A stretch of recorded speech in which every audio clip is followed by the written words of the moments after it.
This is Mark Bell from SuperTraining.tv, Super Training Gym, the strongest gym in the West, answering some more questions for the Power Project. Got a couple of questions here today from a guy named Kyle Prescott. Kyle has a question about the reverse hyper. He says the reverse hyper seems very appealing for its restorative effects. However, my gym does not have one. Is there an alternative? There's not really an alternative to the reverse hyper. However, I would just say work your back. Hopefully your gym has a 45-degree hyperextension, and you can work your lower back that way. You can work your lower back by doing good mornings, band good mornings, stiff leg deadlifts, exercises like that.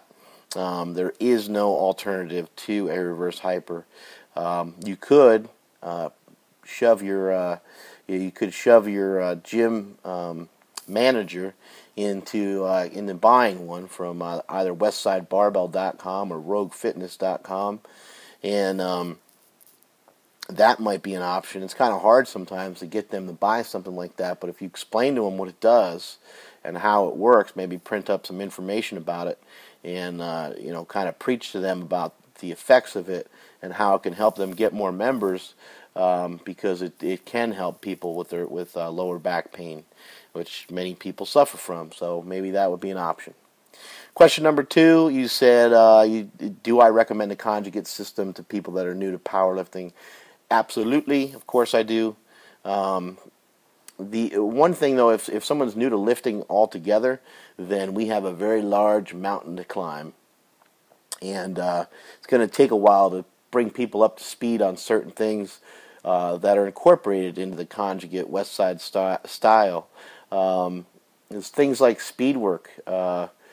You can't really do speed work without having strength. The whole point of doing speed work is to produce as much force as possible. And if you don't have the strength in your body, you're not going to have the reserves to produce that kind of force that's necessary to make the gains that you're looking for. So I probably would not do a ton of speed work. We would do some other hybrid. Maybe we'd use a higher percentage, or maybe we'd do a little bit more repetitions.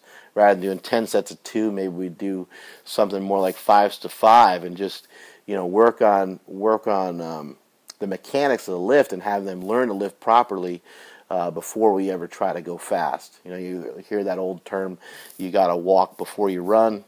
Well, you got to learn how to squat before you speed squat. How about that? Okay, so we got another question, question number 3. What do you think about using Wendler's 5-3-1 until a stop in progress occurs, and then switch back to the conjugate system?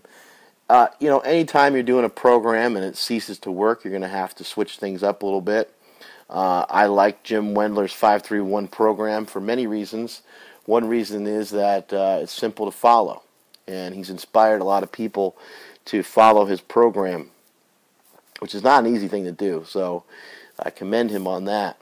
I see no problem with that. Doing a 5-3-1 program, it starts to stop working for you. You're not really noticing the gains that you'd like anymore. You can either A, tweak the 5-3-1 program, or B, move on to another system like the conjugate system. However you want to do it. And then question number 4 just says what? W-H-A-T. What? I don't know. It doesn't say anything else. It just says, in big letters, it just says what. Let's see, I had another question. Let's see if I can find it on my iPad. I'm such a nerd. That one's flexibility. Oh, here we go. This one's about deloading. Do you ever take a deload? No, I don't. I don't really ever back off or back down from the lifting. I always just kind of keep plowing through. However, 1 week before the competition, I do not do any lifting, so I guess you can call that a deload. You can call me a sucker for having a deload. But if you're training properly, you should not need a deload. That's the whole point. That's what I'm trying to tell you people about overtraining, is that it doesn't exist. It's like Bigfoot. It doesn't exist. It's like Santa Claus. It doesn't exist. Get over it. It doesn't exist. Overtraining, it can exist if you train like an idiot, but I don't really know. When you're new when you're new to lifting, I remember doing curls to the point where I couldn't move my arms the next day. But is that overtraining, or is that just being underprepared for what you're about to do? To me, that's being underprepared for what you're about to do. My arms were fine. Didn't notice any ill effects of it. Just took a couple days to recover from. But on the other hand, your workouts are only as good as you can recover from them. So you're going to have to train smart. You're going to have to train properly. But just because you're training smart does not mean that you have to train like a pussy. Whenever you start to think about an exercise, oh, should I do this exercise today, or should I maybe I'll wait till Sunday, or maybe I'll wait till... Don't wait. Just do the exercise right then and there. Get it over with.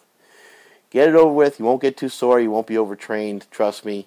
You're not training as hard as you think you are. You're not as big as a badass as you think you are. I'm in the same boat. I'm not training as hard as I should be, and neither are you. I'm not training as heavy as I should be, and neither are you. So, you got to kind of get some of these things out of your head, and you got to level with yourself and be a little bit more honest with yourself. And